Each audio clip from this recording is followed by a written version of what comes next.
வணக்கம் गाइस, நான் உங்கள் பிரசாந்த். இது உங்கள் எஸ்பி கேட்ஸ் யூடியூப் சேனல். இன்னைக்கு நாங்கள் உங்களுக்கு ஒரு சந்தோஷமான ஒரு செய்தி தான் கொண்டு வந்திருக்கோம். இந்த சேனலுக்கு நீங்கள் ஃபர்ஸ்ட் டைம் விசிட் பண்ணியிருந்தீங்கன்னு சொன்னால் நம்முடைய எஸ்பி கேட்ஸ் யூடியூப் சேனலுக்கு மறக்காமல் சப்ஸ்கிரைப் பண்ணுங்கள். பக்கத்தில் இருக்க பெல் பட்டனையும் கிளிக் பண்ணுங்கள். அப்போ தான் சுவாரஸ்யமான கண்டென்ட்களுக்கு உங்களை தேடி நோட்டிஃபிகேஷனாக சேரும். இன்னைக்கு நாங்கள் எங்களுடைய வீடியோவில் முக்கியமாக பார்க்க போகிறது தமிழக வெற்றி கழகத்துக்கும் வெர்சஸ் திமுகவுக்கும் இடையில போட்டி. சட்டசபை தேர்தலில் விஜய் அண்ணா அரசியல் வியூகம் சொல்லியிருக்காரு. அதை பற்றி தான் நாங்கள் இங்கே பேச வந்திருக்கோம். அவர் அப்படி என்ன சொல்லி இருக்கிறாரு, சோசியல் மீடியால ட்ரெண்ட் ஆகிறதுக்கு என்ன காரணம் இருக்கு, இந்த முறை இந்த மீட்டிங்ல விஜய் அண்ணா என்ன சொல்லி இருக்கிறாரு என்பதான் பார்க்க போறோம். இந்த வீடியோ முழுசா பாருங்க, ரொம்ப இன்ட்ரெஸ்டிங்கா இருக்குன்னு நம்புறேன். 2026 தமிழக சட்டசபை தேர்தலில் தமிழக வெற்றி கழகமும் வெர்சஸ் திமுகவுக்கும் தான் இடையே போட்டி என்று நேற்று நடைபெற்ற பொதுக்குழு கூட்டத்தில் விஜய் அண்ணா சவால் விட்டிருக்காரு. நேற்று நடந்த சென்னை இடத்துல தமிழக அரசியல் சினிமா நடிகர் விஜய் அண்ணா நடிகையை கால் பதிப்பது என்பது இன்று நேற்றில் நீண்டு பல காலமாக தொடர்ந்து வருது சொல்லியிருக்காங்க.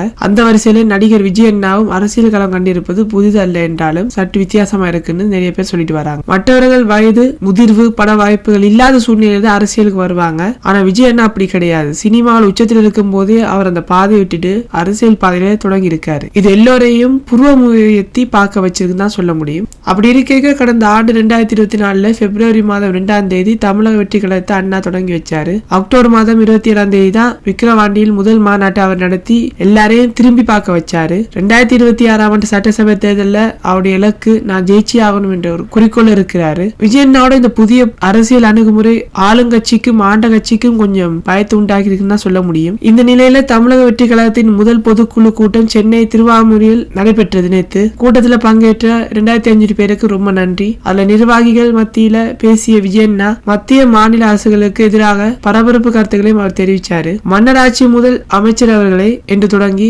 முதல் அமைச்சர் மு.க. ஸ்டாலின் அவர்களையும் தாக்கி பேசியிருக்காரு. ரொம்ப சந்தோஷமா இருந்துச்சு. 2026 சட்டசபை தேர்தலில் தமிழக வெற்றி கழகம் வெர்சஸ் திமுக என்றுதான் போட்டி என்று சவால் விட்டிருக்காரு. இந்த சவாலுக்கு எங்க அண்ணாக்கு வாழ்த்துக்கள். மேலும் தமிழ்நாடு என்றால் ஏன் அலர்ஜி என்று பிரதமர் நரேந்திர மோடியை வம்பு கிழித்திருக்காரு நம்ம விஜய் அண்ணா. இது ரசிகர் மத்தியில ரொம்ப சந்தோஷத்தை ஏற்படுத்தியிருக்கு. தைரியமா ஒரு நடிகர் இவ்வளவு பெரிய ஆக்களை எதிர்த்து பேசுறது. 2026 சட்டசபை தேர்தலில் தமிழக வெற்றி கழகம் தனித்தே போட்டியிடும் என்று சொல்றாரு. நடிகர் விஜயகாந்த் தேமுதிகவை தொடங்கிய போது எப்படி 2006ஆம் ஆண்டு சட்டசபை தேர்தலில் தனித்து போட்டியிட்டு வாக்கு வங்கியை நிரூபித்து காட்டினாரோ அதே போல் நானும் அரசியல் செல்வாக்க காட்டிவிட வேண்டும் என்று விஜய் அண்ணா சொல்லியிருக்காரு. மற்றபடி பிரதான எதிர்கட்சியான அதிமுகவையும் அவர் கணக்கில் எடுத்துக்கொண்டதாக தெரியவில்லை. எங்க அண்ணாவுக்கு திமுக தான் இப்போ அதிகப்படியான இலக்கு. அப்படி விஜய் அண்ணாவோட திட்டம் என்னன்னு கேட்டீங்கன்னா, தமிழகத்துல மட்டும் திராவிட கட்சிகள் கடந்த 50 ஆண்டுகளுக்கு மேலாக ஆதிக்கம் செலுத்தி வராங்க. அதற்கு கிராம வரையிலான கட்சிகளின் கட்டமைப்பு சிறப்பாக இருப்பதுதான். அது போன்ற கட்டமைப்பை ஏற்படுத்தி கிராமங்கள் வரை வேரூண்டி வேண்டும் என்பதுதான் விஜய் அண்ணாவோட திட்டம். மொத்தம் இருக்கிற 234 சட்டசபை தொகுதிகளை கணக்கில் கொண்டு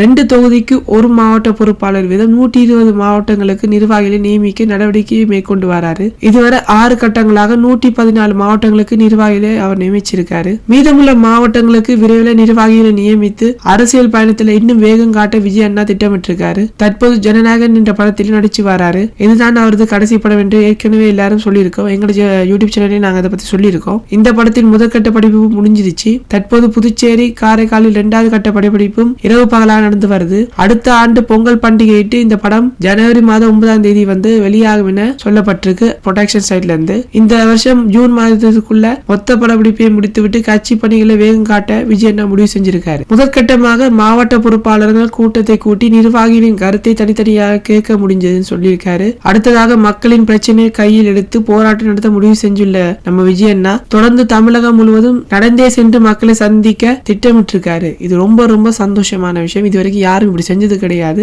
நடிகர் கமலஹாசன் மக்கள் நீதி மையத்தை தொடங்கிய போது மக்கள் மத்தியில் செல்வாக்கு எதிர்பார்த்ததை விட சற்று அதிகமாகவே இருந்தது. ஆனா இறங்கி மக்களை அவர் சந்திக்காததால் பின்னாளில் கட்சி பின்னடைவை சந்திச்சிருந்துச்சு. அது போன்ற நிலை நமக்கு ஏற்படக்கூடாது என்பதில் விஜய் அண்ணா கண்ணும் கருத்தமா இருக்காரு. இதனால மக்களை நேரடியாக சென்று சந்தித்து அவர்களின் மனக்கவர்ந்த தலைவராக மாறிவிட முடிவு செஞ்சிருக்காரு. இது ரொம்ப பாராட்டுக்குரிய ஒரு விஷயம். இப்படி பல்வேறு திட்டங்களுடன் அரசியல் பாதையில் ஒவ்வொரு அடியாக பார்த்து நடிகர் விஜய் அண்ணா எடுத்து வைத்து வருகிறாரு. 2026ஆம் ஆண்டு சட்டசபை தேர்தலில் நடிகர் விஜய் அண்ணா வெற்றி வாய்ப்பை வழங்கி ஆட்சி அதிகாரத்தை கொடுக்கிறது நம்ம மக்கள் கையில தான் இருக்குது. எங்களோட எஸ்பி கேட்ஸ் யூடியூப் சேனலை சப்ஸ்கிரைப் பண்ண மறக்காதீங்க. இந்த வீடியோ பிடிச்சிருந்தா லைக் பண்ணுங்க, ஷேர் பண்ணுங்க. அடுத்த வீடியோ சந்திக்கும் வரை உங்களிடமிருந்து விடைபெறுவது உங்கள் பிரசாந்த்.